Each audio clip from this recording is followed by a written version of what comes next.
saber es prácticamente también lo básico de lo que es anatomía.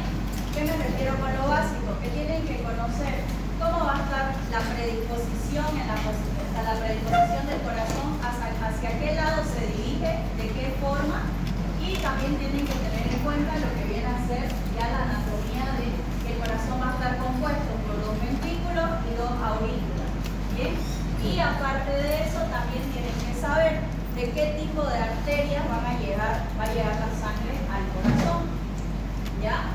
Otra cosa básica que también tienen que saber de lo que es anatomía es con respecto a lo que es cuáles son los 2 estados en el cual se va a encontrar el corazón constantemente, que estos van a ser la sístole y la diástole. Entonces, esas son las cosas básicas que se manejan en fisiología para entender lo que viene a ser la fisiología cardíaca. ¿Bien? Entonces, lo primero que tenemos que saber es de que el corazón va a tener características propias de este. Es decir, es un órgano que tiene ciertas propiedades que lo hacen ser un órgano diferente al resto, en los cuales vamos a encontrar 5 propiedades cardíacas, aunque en algunos libros pueden encontrar que son de 4, pero generalmente manejamos que van a tener 5 propiedades cardíacas, las cuales van a ser el plasmotropismo, que es la excitabilidad, el cronotropismo, que es el automatismo, el bromotropismo, que es la conductibilidad, el ionotropismo, que es la contractibilidad, y lo que viene a ser el glucinoprismo, que viene a ser la relajación. ¿Qué es lo importante de esto y por qué es tan especial el corazón? Porque el corazón, con el automatismo, quiere decir que el corazón tiene una capacidad que hace de que sus células se despolaricen por sí solas, no necesitan de otro tipo de ayuda para poder iniciar lo que viene a ser un proceso de potencial de acción. Va a tener la característica de lo que es la conductibilidad. ¿Por qué? Porque el corazón tiene un sistema llamado el sistema de conducción, que justamente lo que va a ocasionar es de que todo el potencial de acción viaje a lo largo de todo el corazón para poder realizar su acción correspondiente. Vamos a tener lo que es el plasmotropismo, que es la excitabilidad, porque las células cardíacas tienen la capacidad de excitarse para poder ocasionar lo que viene a ser su acción, que es la contracción, que esta va a ser el ionotropismo, que es la contractibilidad, porque recuerden de que el corazón se tiene que contraer en la sístole, entonces es una característica que tiene para finalmente darme lo que viene a ser la relajación. ¿Ya? Entonces esas van a ser las propiedades cardíacas que nosotros vamos a encontrar en el corazón, que son muy importantes saberlas, ya que prácticamente es todo lo que hace el corazón. ¿Ya? Ahora nos vamos a lo que es el potencial de acción. El potencial de acción no va a ser más que un impulso eléctrico que como consecuencia de este vamos a tener una despolarización y vamos a tener finalmente una acción. ¿Ya? En el caso del corazón, como ya les había mencionado, la acción que tiene que provocar es esta contracción en la sístole.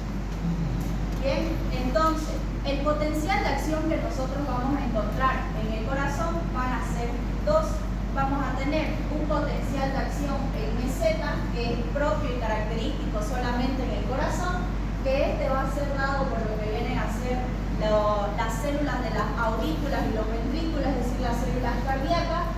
Y vamos a tener este potencial de acción que es el más clásico, que lo vamos a encontrar en lo que vienen a ser las células automáticas, que estas van a ser 2.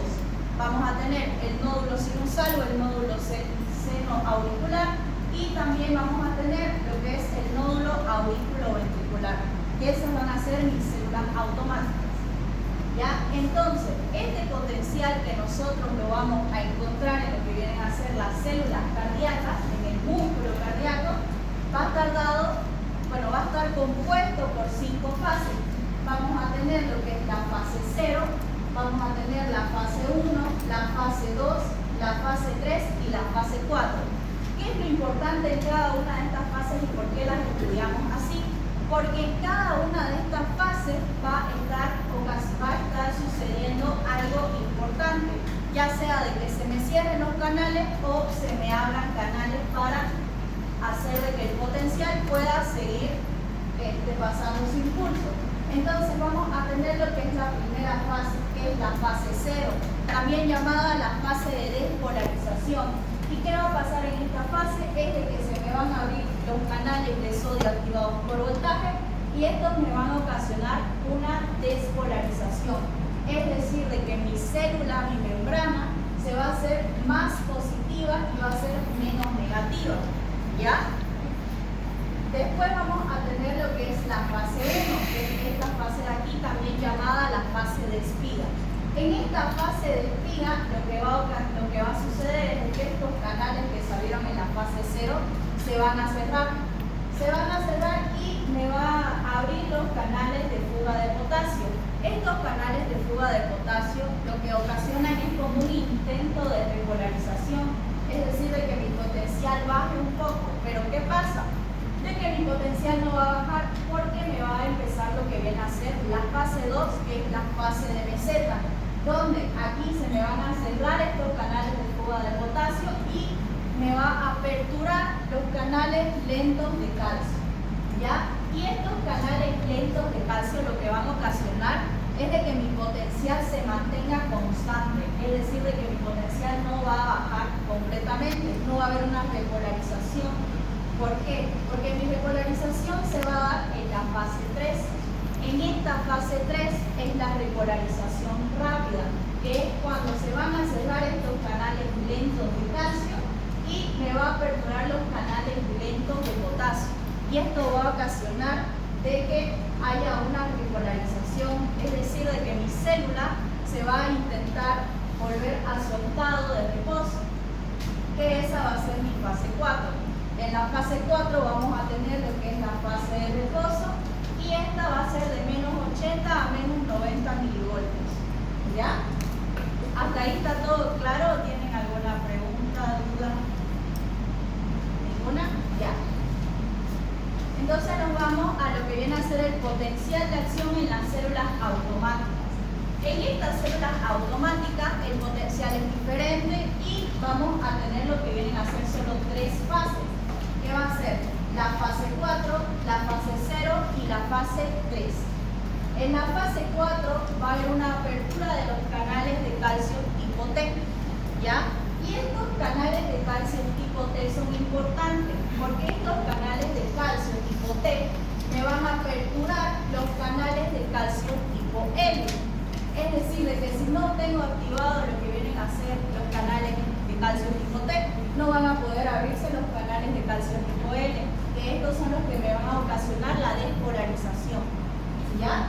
Y vamos a tener la fase 3 que se va a dar por la apertura de los canales de potasio, que esto va a ser una repolarización. Pero ¿qué es lo importante de este potencial de acción? Es que en este caso, como son las células automáticas, el potencial de acción es constante. ¿Ya? ¿Por qué? Porque las células automáticas son las que envían el impulso. Entonces, si mis células automáticas fueran un poco más lentas, entonces todo lo que viene a ser el trabajo cardíaco va a ser más lento. Entonces, es por eso de que en este tipo de potencial de acción es constante. Es decir, que ni bien está finalizando la fase 3, ya está iniciando la fase 4. ¿Ya? Por eso es que aquí nosotros no vamos a tener un estado de membrana de reposo, ¿ya? Porque mi potencial es constante, no puede parar. Aquí vamos a tener lo que es el sistema de conducción. Este sistema de conducción es todo el trayecto que tiene que seguir mi potencial de acción para poder lograr lo que viene a ser una acción, que va a estar compuesto por mi nódulo sinusal, que es una célula automática. Vamos a tener los haces internodales que se van a dirigir hacia lo que viene a ser el nódulo auriculoventricular, que es otras células automáticas. Vamos a tener lo que viene a ser los haces de X, una rama izquierda, una rama derecha, y vamos a tener finalmente lo que es las filas de Purkinje. Entonces tenemos de que el nódulo sinusal, ustedes saben con qué otro nombre se conoce el nódulo sinusal normalmente. El marcapaso natural de nuestro cuerpo. ¿Por qué? Porque el nódulo sinusal es el encargado de iniciar el potencial de acción. Es el encargado de iniciar lo que viene a ser todo el impulso eléctrico que tiene que llegar a todo lo que viene a ser este sistema de conducción.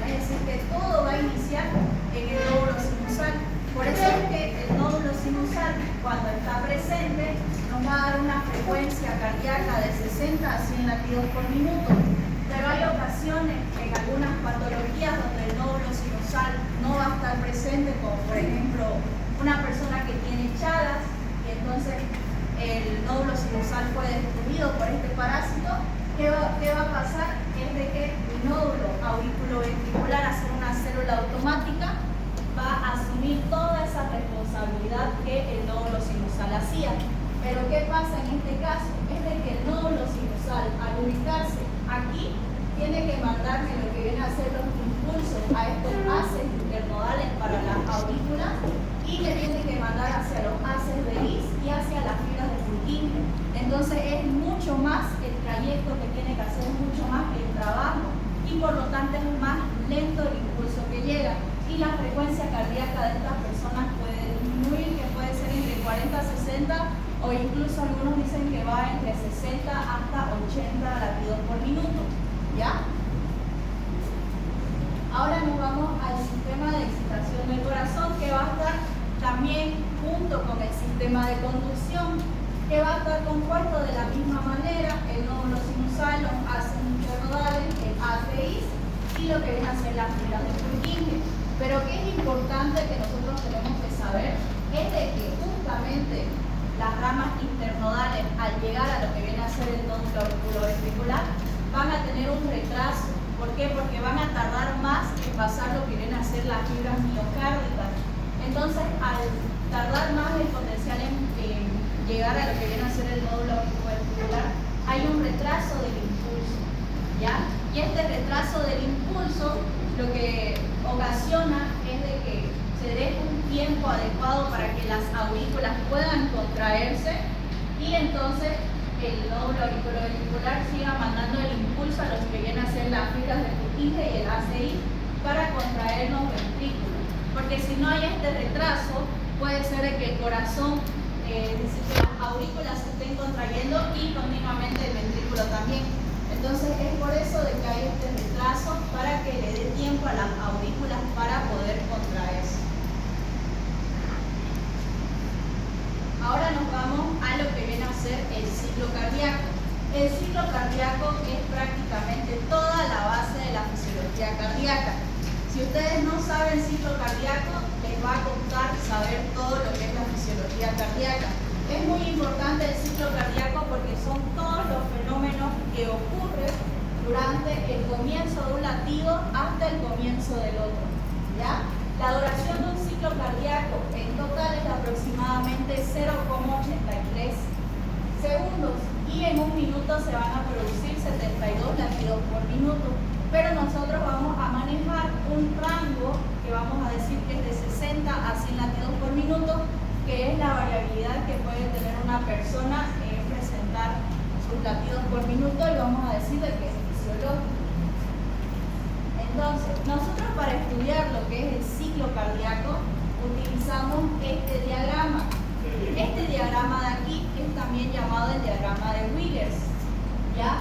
Este diagrama de aquí nos muestra todo lo que va a pasar durante una sístole y durante una diástole. Pero principalmente este diagrama es utilizado para ver el ventrículo izquierdo y las aurículas izquierdas. ¿Por qué creen que pasa esto?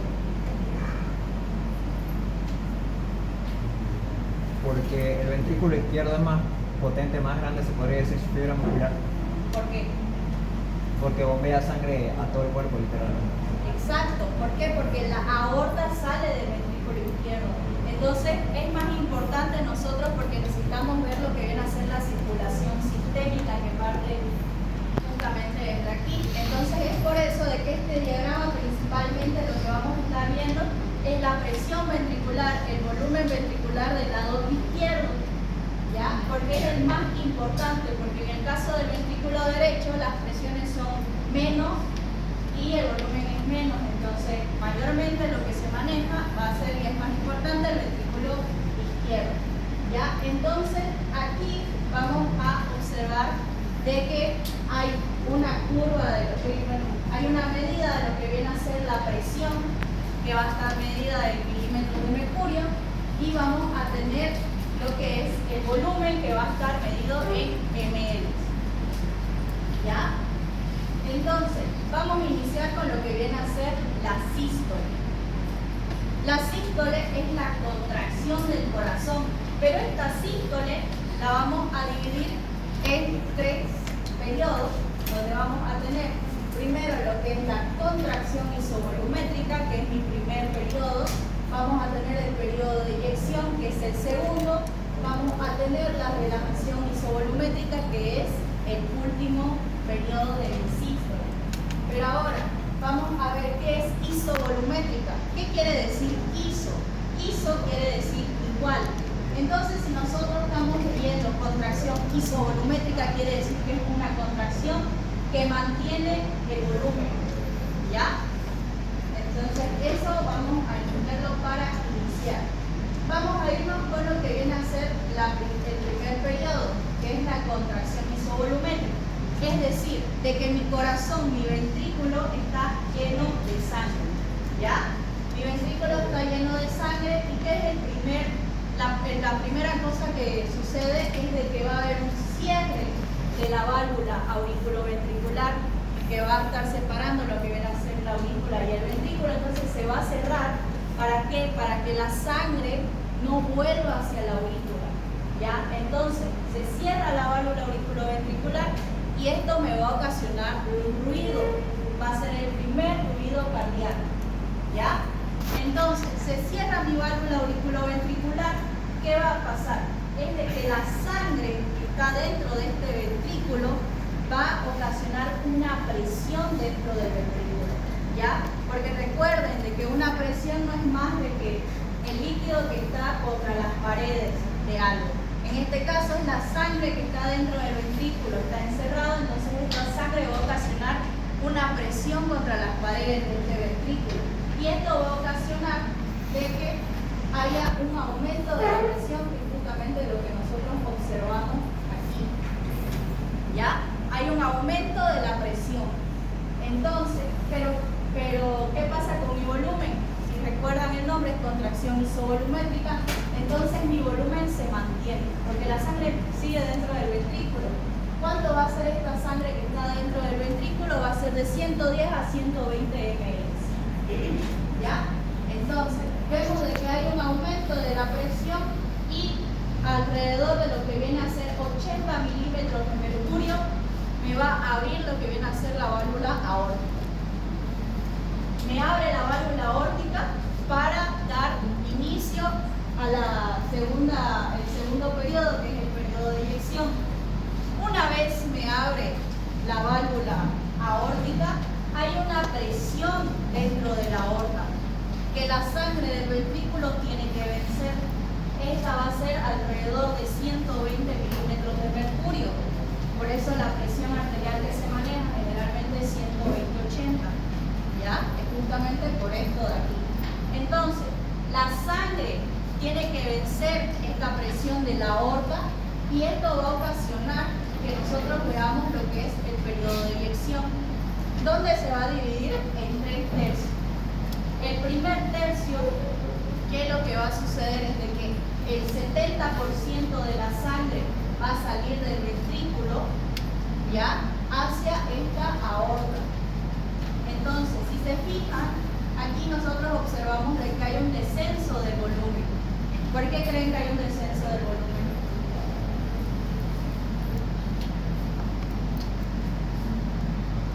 ¿Alguien? ¿Nadie? Por la circulación, pues porque sale la sangre. Exacto, está saliendo la sangre del ventrículo. Entonces hay una disminución de lo que viene a ser la sangre que estamos viendo de volumen. Entonces estamos aquí. El primer tercio sale el 70% de la sangre. En el resto de los 2 tercios me va a salir el 30% restante. ¿Ya? Al final me va a quedar este tanto de sangre, que nosotros lo vamos a llamar volumen telesistólico. ¿Ya? Y este volumen telesistólico es de 40 a 50 ml. Es el restante de la sangre que queda dentro del ventrículo. Cuando ustedes vean tele, quiere decir al final. Entonces, si estamos diciendo volumen telesistólico, es al final de la sístole. ¿Ya? Entonces, me queda este tanto de volumen, de 40 a 50 ml. Y me va a dar paso viene a ser la relajación isovolumétrica. Esta relajación isovolumétrica se caracteriza por un descenso de lo que viene a ser la presión del ventrículo, ¿ya?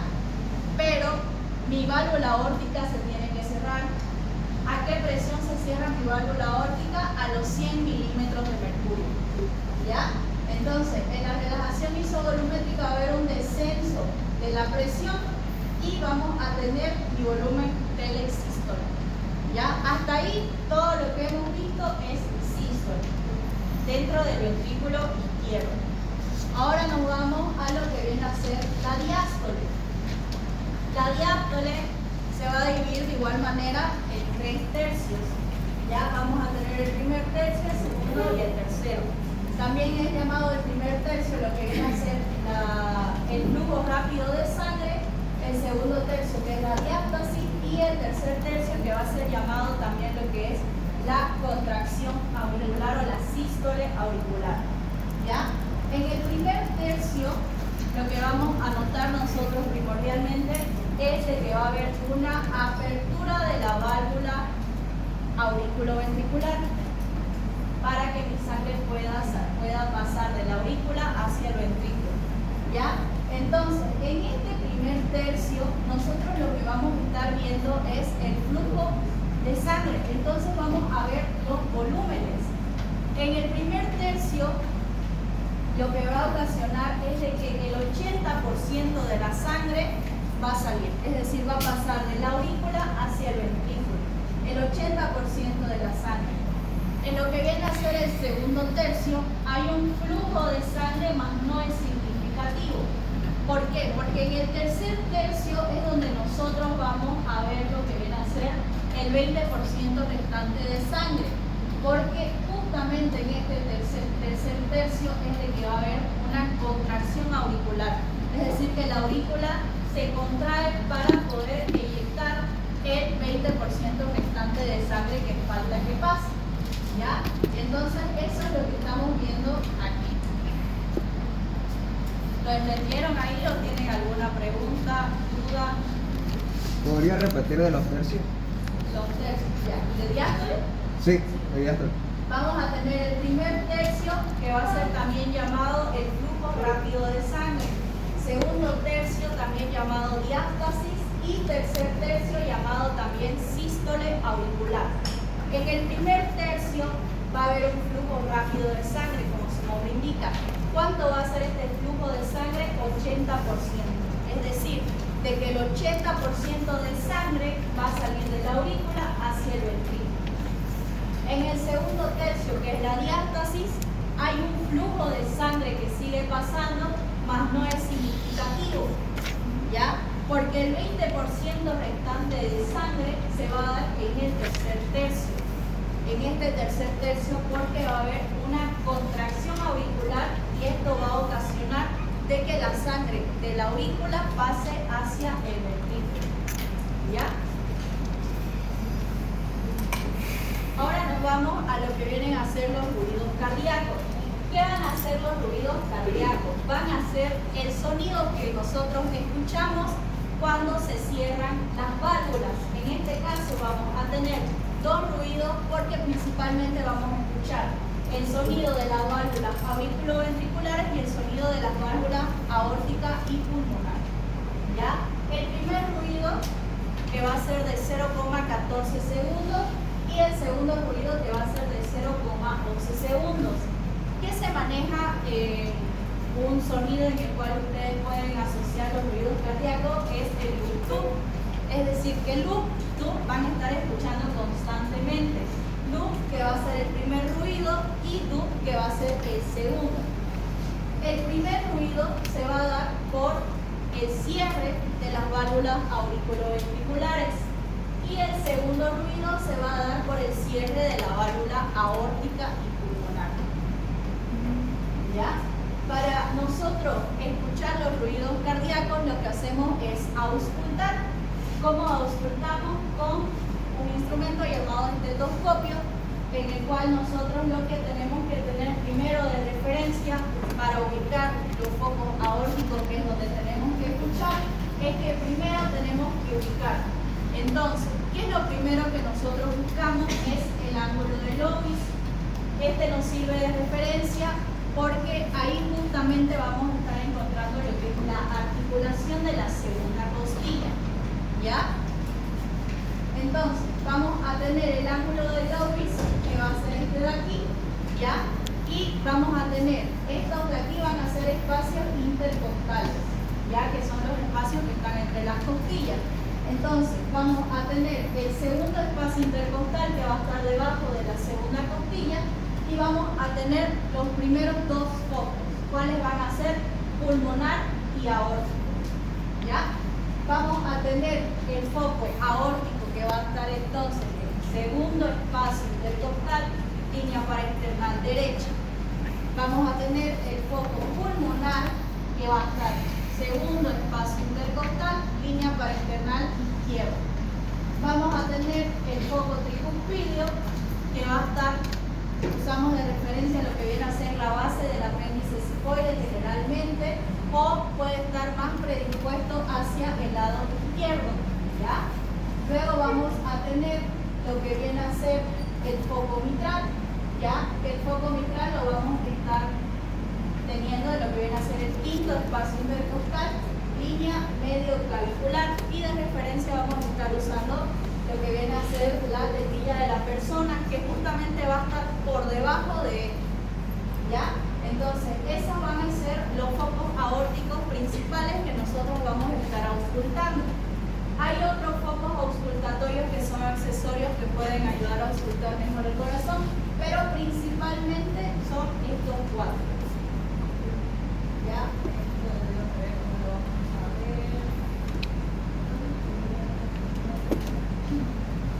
Hasta ahí está todo claro. ¿Tienen alguna pregunta, duda? Ya. Entonces, ahora nos vamos a lo que es el electrocardiograma. El electrocardiograma es la base fundamental que todos ustedes van a estar aprendiendo este año. Y a partir de este año lo van a ver por el resto de su vida. Todo el tiempo van a estar viendo el electrocardiograma. Así que es importante que ustedes este año aprendan a cómo leer un electrocardiograma, qué características tienen que estar viendo, qué parámetros tienen que estar midiendo, ¿ya? Entonces eso es importante. Vamos a empezar. El electrocardiograma no va a ser más que un estudio complementario, es decir, que nos ayuda a nuestro diagnóstico principal o a nuestra suposición con respecto a un diagnóstico, ¿ya? Todos los pacientes siempre van a tener un electrocardiograma, así que ustedes por eso siempre van a ver un electrocardiograma, ¿ya? Un electrocardiograma nos va a servir para ver lo que viene a ser la actividad eléctrica del corazón, ¿ya?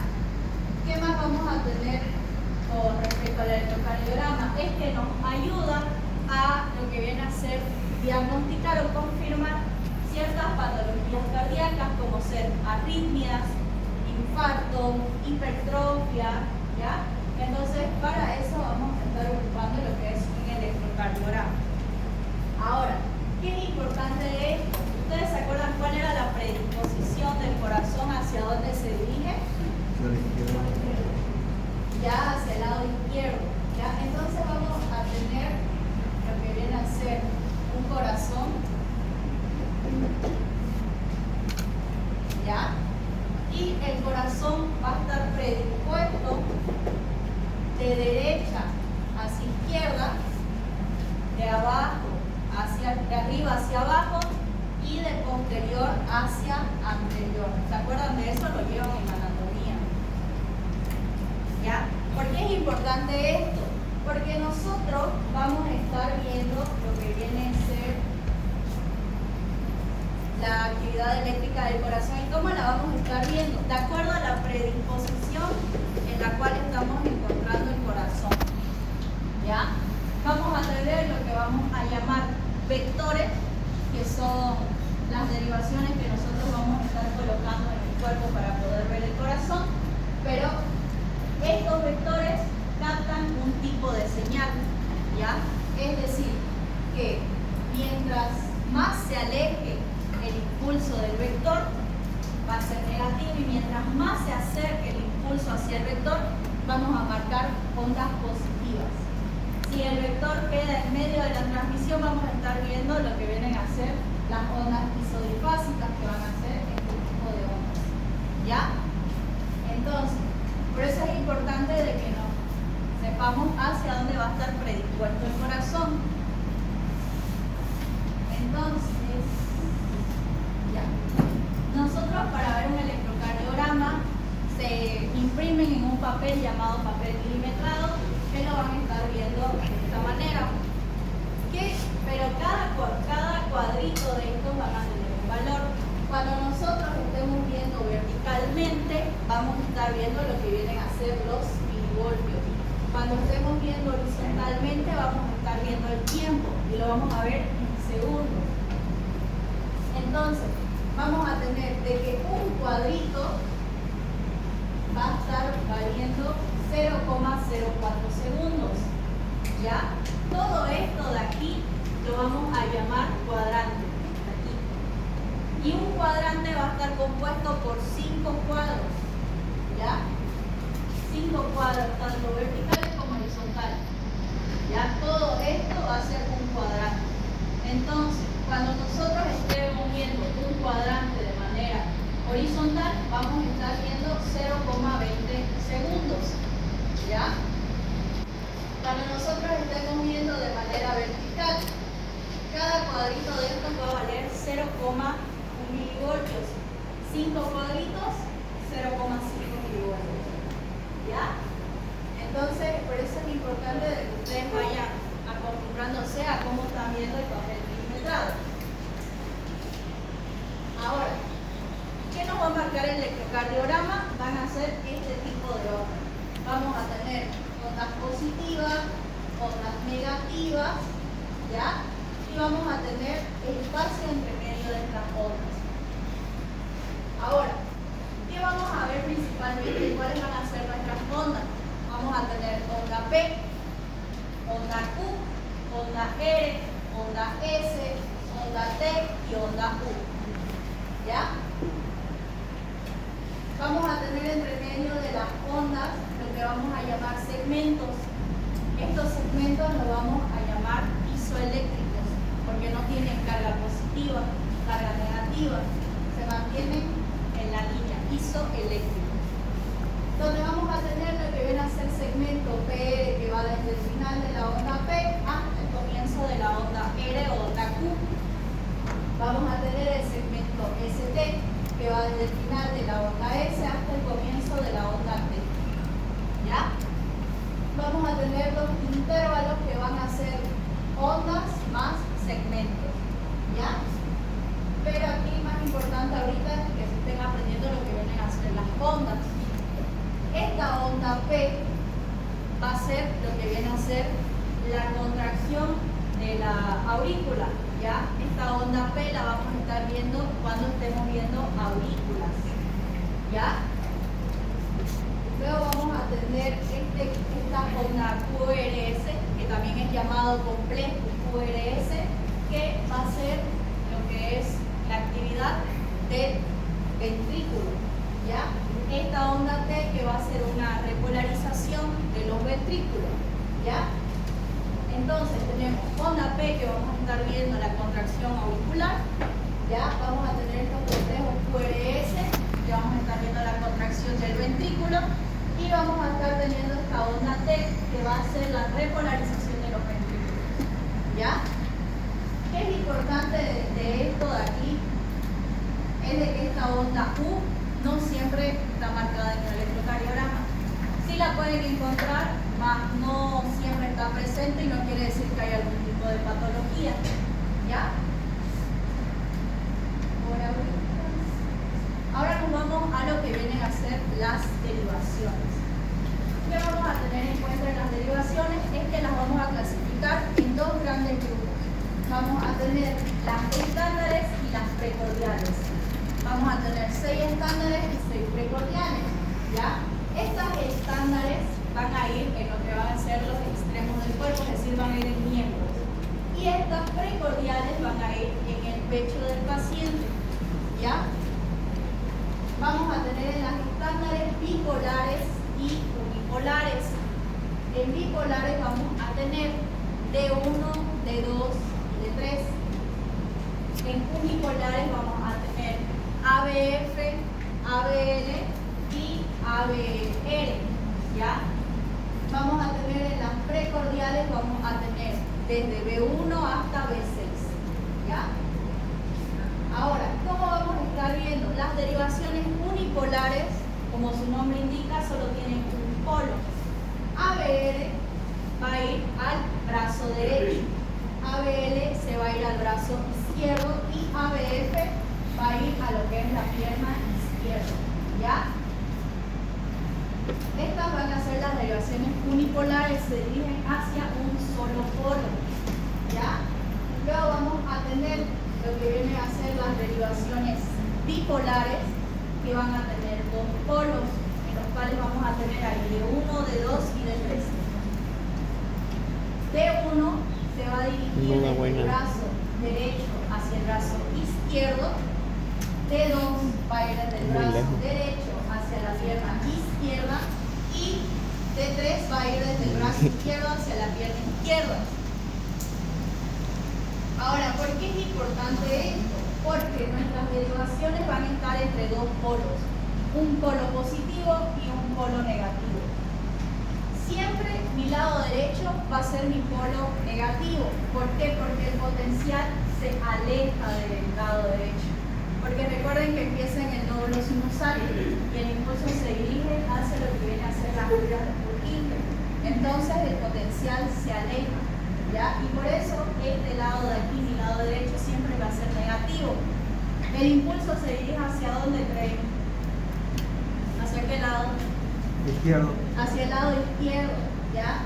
Y por eso vamos a tener de que mi pierna izquierda siempre va a ser positivo. ¿Por qué mi pierna izquierda va a ser positiva? Porque el corazón está predispuesto de arriba hacia abajo y de derecha hacia izquierda. Entonces mi pierna izquierda siempre va a ser el lado positivo. Y ya vamos a tener lo que viene a ser mi brazo izquierdo, que ya va a tener un polo positivo y un polo negativo, ¿ya? Ahora nos vamos a lo que vienen a ser las derivaciones precordiales, donde vamos a tener mis 6 derivaciones, ¿ya? Vamos a tener lo que va a ser B1, B2, B3, B4, B5. B1, que va a estar en el cuarto espacio intercostal, línea paraesternal derecha, ¿ya? B1. B2, que va a estar en el cuarto espacio intercostal, línea paraesternal izquierda. Y una vez nosotros encontramos B2, nos dirigimos hacia B4, porque B4 va a estar en el quinto espacio intercostal, línea medio clavicular. Y B3 la vamos a encontrar en un espacio equidistante entre B2 y B4. Luego vamos a tener lo que es B5, que va a ser en la línea axilar anterior en el quinto espacio intercostal. Y B6, que va a estar igual en el quinto espacio intercostal, línea medio axilar. ¿Ya? Esto es más práctica de cómo ustedes tienen que estar colocando lo que vienen a ser las derivaciones.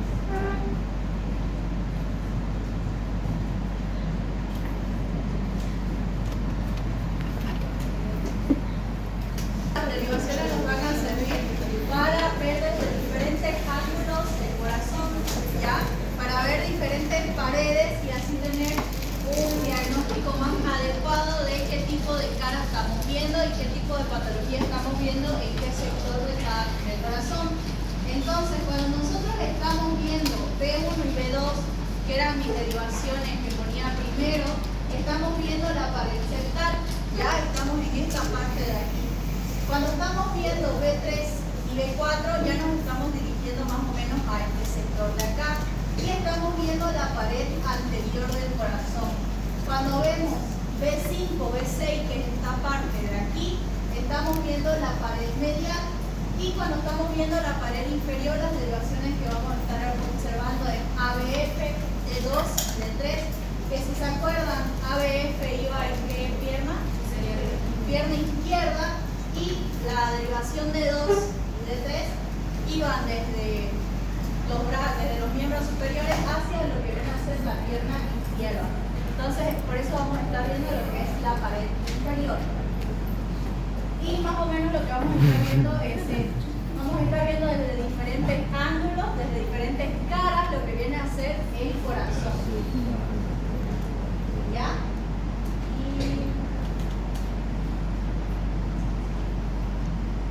Así lo vamos a estar viendo. De acuerdo a las derivaciones que hemos colocado, vamos a estar viendo las diferentes partes del corazón, las diferentes caras, mejor dicho. ¿Ya? Entonces es por eso importante de que ustedes se acuerden dónde están lo que vienen a ser las derivaciones para saber qué cara del corazón están viendo.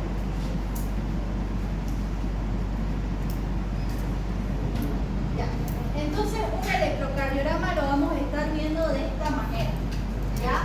Vamos a estar viendo lo que vienen a ser las derivaciones que hemos colocado y vamos a estar viendo las diferentes ondas de esta manera. ¿Ya? ¿Se acuerdan de que yo les dije que mientras más se alejaba el impulso del vector, iba a ser más negativo? Mientras más se acercaba, iba a ser más positivo. En este caso, en ABR vamos a ver mayormente ondas más negativas, ¿ya? Porque el impulso se está alejando de lo que viene a ser el vector, ¿ya? Ahora, ¿qué necesitamos nosotros para saber cómo interpretar un electrocardiograma? Vamos a tener estos 9 pasos, en el cual tenemos que buscar la estandarización, el ritmo, la frecuencia, vamos a ver lo que es la onda P, intervalo PR, complejo QRS, segmento ST, onda T y finalmente vamos a ver lo que es el E. Entonces primero vamos a buscar la estandarización, ¿ya? ¿Qué tenemos que ver en la estandarización? Por cuántos milímetros de voltaje y por cuántos milímetros de segundo está colocada lo que viene a ser nuestro electrocardiógrafo. Lo normal que se maneja es de 20 milímetros sobre segundo y de 10 milímetros sobre milivoltios, ¿ya? ¿Qué me va a dar un electrocardiograma de esta manera? ¿Qué pasa si no está estandarizado correctamente? Podemos ver ondas de alto voltaje, es decir, que sobrepasen las siguientes ondas, y esto nos puede llevar a un diagnóstico errado porque no estamos viendo específicamente dónde termina una onda y dónde empieza la otra, es decir, que esto está estandarizado pero muy alto, ¿ya? Y en el caso de este está estandarizado muy bajo, que si se dan cuenta vemos ondas más pequeñas, y esto de igual manera nos puede llevar a un diagnóstico errado porque estamos viendo ondas más pequeñas. Ahora, ¿qué es lo siguiente que tenemos que ir viendo una vez ya tenemos la estandarización? Es la frecuencia, ¿ya? En la frecuencia nosotros vamos a tener principalmente dos métodos para poder encontrarla. Vamos a tener este método llamado también el método de Dubin, que consiste en que tenemos que buscar la onda R que esté más cerca de la línea del cuadrante y desde ahí vamos contando por cuadrante hasta la siguiente onda R. Es decir, que si mi onda R está en esta línea, mi frecuencia va a ser de 100 latidos por minuto. Si está en esta línea, es de 50 latidos por minuto. Y para eso nos sirve lo que es el método de Dubin. Tenemos otro método que también tenemos que dividir 1500 entre los números de los cuadritos pequeños que hemos encontrado entre una onda R y la siguiente onda R. Y eso me va a dar lo que es la frecuencia cardíaca, ¿ya? El más utilizado y el más fácil es el de Dubin, ya que solamente es encontrar la onda R y ir contando por cuadrantes. Y más exacto ya viene a ser el de dividir los cuadrantes, el de dividir por los cuadritos, ¿ya?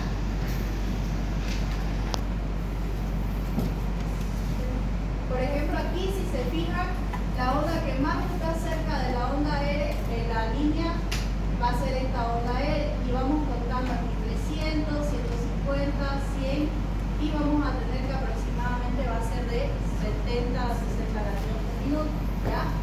¿Por qué no es exacto el de Dubin? Porque casi nunca vamos a encontrar dos ondas R que estén en cada línea. Ahora nos vamos a lo que viene a ser el ritmo.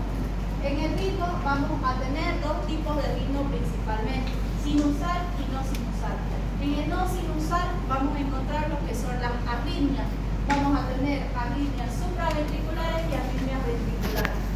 El ritmo sinusal va a ser el ritmo fisiológico normal que se encuentra en cada persona y va a tener características específicas que nos van a decir que es un tipo de ritmo sinusal.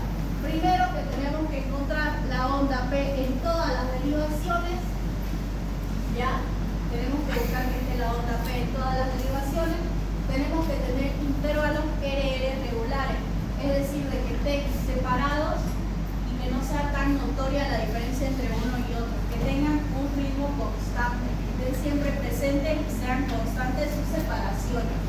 Y ondas P precedidas al QRS, es decir, de que por cada QRS tenemos que encontrar una onda P antes, ¿ya? Y eso nos va a dar lo que es el ritmo sinusal. Lo que viene a ser las arritmias, lo ven más en pato y, bueno, igual en fisiología, pero es muy largo para que lo hacemos hoy día. Así que nos vamos a ir directo a lo que viene a ser el eje cardíaco, ¿ya? En el caso del eje cardíaco, es hacia dónde va a estar predispuesto el corazón, ¿ya? Entonces, para el eje cardíaco, nosotros principalmente vamos a estar ocupando 6 derivaciones, van a ser las unipolares y las bipolares, ¿ya? Esas van a ser las derivaciones que vamos a estar ocupando. Entonces, vamos a tener de que, de acuerdo a dónde colocaron ustedes sus derivaciones, es hacia dónde va a estar dirigiéndose el corazón. Esto es un poquito más complicado ya, así que si no lo entienden hoy día, lo repasan y van entendiendo porque tienen que estudiarlo constantemente para poder entender, ¿ya? Entonces partimos desde que el corazón está en el centro, ¿ya? Entonces partimos desde el centro del corazón. ¿Dónde estaba ABR? ¿Se acuerdan? Brazo derecho. Entonces partimos desde el centro hacia mi vector, que estaba en el lado derecho. Entonces nos dirigimos hacia aquí, hacia el lado negativo, ¿ya? Ahora nos vamos a lo que viene a ser ABF. ¿Dónde estaba ABF? Pierna izquierda. Entonces nos dirigimos desde el centro del corazón hacia abajo, ¿ya? ¿Dónde estaba ABL? Brazo izquierdo. Entonces nos dirigimos hacia el lado izquierdo, ¿ya? Ya vimos mis unipolares, ahora nos vamos a las bipolares. ¿De dónde iba D1? Del brazo derecho hacia el brazo izquierdo. Partimos desde el centro, desde el brazo derecho hacia el brazo izquierdo. Como se dirige hacia el lado izquierdo, vamos desde el centro hacia el lado izquierdo. D2, ¿hacia dónde iba? Desde el brazo derecho hacia la pierna izquierda. Partimos desde el centro hacia abajo, ¿ya? Y D3 lo mismo, ¿ya? Entonces así, si se van ubicando, se van dando cuenta de que se están dirigiendo, se están entrecruzando lo que vienen a ser las líneas para dirigirse hacia donde estaba su vector, ¿ya? Entonces esto nos sirve para nosotros ir determinando hacia dónde va a estar predispuesto el corazón. Tenemos de que lo normal va a ser entre 30 hasta 90 grados, ¿ya? Vamos a tener de que vamos a decir que el eje está desviado hacia la izquierda. Si está hasta este lado va a ser indeterminado o rotación extrema se dice también. Y tenemos lo que viene a ser la desviación hacia el lado derecho, ¿ya? Pero ¿cómo vamos a estar sacando el eje cardíaco? Hay diferentes maneras de sacar el eje, ¿ya? Una de ellas es que nosotros tenemos que buscar la onda más isodifásica, ¿ya? En este caso, ¿qué quiere decir isodifásica? Que la onda positiva y negativa son casi iguales, es decir, que una no es más alta que la otra, ¿ya? Entonces, una vez nosotros encontramos la onda isodifásica, tenemos que buscar cuál es su perpendicular, es decir, cuál es que la está cortando. ¿Se acuerdan que les dije que se entrecruzaban? Entonces tenemos de que ABR la va a cruzar lo que viene a ser de 3, de D2 es ABL, de ABF es de 1, ¿ya? Es decir, que las están cruzando, son sus perpendiculares. Entonces, aquí estamos viendo de que mi onda isodifásica está en ABL, ¿ya? Mi onda isodifásica. ¿Cuál va a ser su perpendicular? La que la está cortando, D2, ¿ya? ¿Y qué tengo que ver en D2? Si mis ondas son positivas o son negativas, ¿ya? Aquí vemos de que mi onda está positiva, entonces mi eje va a estar hacia la derivación de 2, ¿ya? Que en este caso va a ser 60 grados, ¿ya? Entonces, así, si mis ondas fueran negativas, ya no estaría dirigido hacia abajo mi eje, sería hacia arriba, es decir, hacia este lado de aquí, y hasta este lado de aquí, entonces ya sería una rotación extrema, ¿ya? Entonces, eso tiene que ver hacia dónde se está dirigiendo de acuerdo a las ondas. Esa es una manera. Luego está la otra manera en la que solamente buscamos directo dos derivaciones. Vamos a buscar D1 y ABF, que son igual dos perpendiculares, ¿ya? Entonces, ¿qué tenemos que ver? ABF, si es positiva las ondas o si son negativas. Si son positivas, se dirigen hacia abajo, hacia su lado normal. Si el D1 se dirige, son ondas positivas, igual se está dirigiendo hacia su lado normal. Entonces vamos a tener un eje normal, ¿ya? Si vemos de que ABF tiene ondas negativas, mi vector ya no se está yendo hacia abajo, mi impulso se está yendo hacia arriba, ¿ya? Y si vemos de que D1 se está yendo hacia el lado contrario con ondas negativas, entonces vamos a estar en una relación extrema. Lo mismo aquí, si aquí vemos de que ABF tiene ondas positivas, es decir, de que está siguiendo el impulso normal, pero si vemos que D1 tiene ondas negativas, se está dirigiendo hacia el lado contrario. Vamos a tener una rotación derecha, ¿ya? Y aquí, si vemos de que ABF es negativo y D1 es positivo, vamos a tener una rotación hacia la izquierda, ¿ya? Este es más fácil porque solamente tienen que ver dos derivaciones, ABF y D1. Y solamente se tienen que acordar hacia dónde se va a estar dirigiendo normalmente lo que viene a ser el impulso cardíaco, ¿ya? Eso con respecto a eje. En el caso de este electrocardiograma, si vemos ABF, aquí ven ondas isodifásicas, entonces podemos decir que son ondas positivas, ondas normales. ¿Hacia dónde se está dirigiendo mi impulso cardíaco? Hacia la izquierda. No, estamos viendo ABF primero. ¿Hacia dónde está yendo mi impulso cardíaco si yo veo que mis ondas son positivas? Hacia abajo, ¿ya? ABF, hacia abajo. Entonces, ¿cuál era la perpendicular de ABF? ¿Cuál era la que la cortaba ABF? D1, ¿ya? Vemos D1 si tiene ondas positivas u ondas negativas, ¿ya? En este caso podemos ver de que tiene más ondas negativas, si se fijan. Tiene ondas negativas. ¿Está siguiendo el curso normal? ¿Es normal encontrar ondas negativas en D1? ¿Sí o no? No. No, está yendo hacia el lado contrario, ¿ya? Entonces, mi eje no va a estar en el lado normal, se está desviando, ¿ya? Entonces, así ustedes tienen que ir viendo un electrocardiograma, también pueden ir viendo lo que vienen a ser las ondas isodifásicas, que si se dan cuenta en este caso, de igual manera van a estar en ABF, las ondas isodifásicas, ¿ya?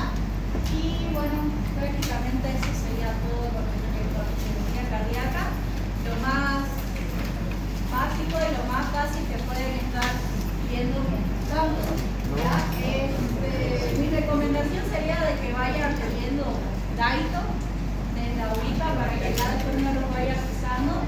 Traten de aprenderse más que todo en el electrocardiograma lo que viene a ser hacia dónde se están dirigiendo las ondas, es decir, qué cara están viendo, hacia dónde se están dirigiendo las ondas, para que así al momento ustedes de ver un electrocardiograma no estén perdidos y sepan qué están viendo y qué cara